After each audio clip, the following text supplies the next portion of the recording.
Bu holatni ko'rib ko'zimga yosh keldi. Bu yerda imkoniyati cheklangan, gapira olmaydigan, eshita olmaydigan o'quvchilarning dars jarayonini bilmoqda. Yuraylik kirib chiqamiz. Sodiqov, tartibga soluvchini necha xil ishorasini bilasiz? 3 xil. Mana shu 3 ma'nosini beradi. Demak, tartibga soluvchini 3 xil ishorasi bor. Birinchi holat qaysi holat? Birinchi ishorasi. Mana shu holatida transport vositalari qanday harakatlanadilar? To'rala tomondan va tartibga soluvchiga yaqinlashib kelayotgan to'rala tomondan kelayotgan transport vositalari va piyodalarga harakatlanish taqiqlanadi, deyapti. Rahmat. Ikkinchi holati.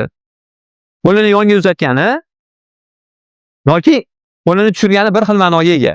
Qo'lini ikki yoniga uzatgani bilan tushirgan holati bir xil ma'noga ega. Demak, harakatlanishga tartibga soluvchini ikki yonidan bo'ladi, deyaptilar mana. Ikki yonidan mumkin.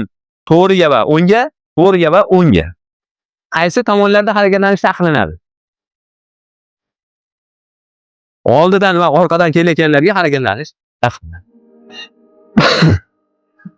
Uchinchi holat. O'ng qo'lini tartibga soluvchi oldiga uzatgani bu uchinchi holat hisoblanadi. O'ng tomondan va orqadan kelayotganlarga yo'l yo'q, deyaptilar.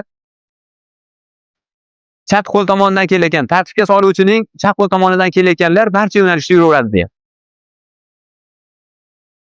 Men avtomaktablar ichida avtosherziyani tanladim. Bu yerda biz uchun barcha imkoniyatlar mavjud. Sizga ham tavsiya qilaman, kelib o'qishingiz mumkin. Avtosherziyoni manzili Kirgili, Tvares, Madrid yo'lining to'g'risidagi ko'chada Abuzar markasining orqasida.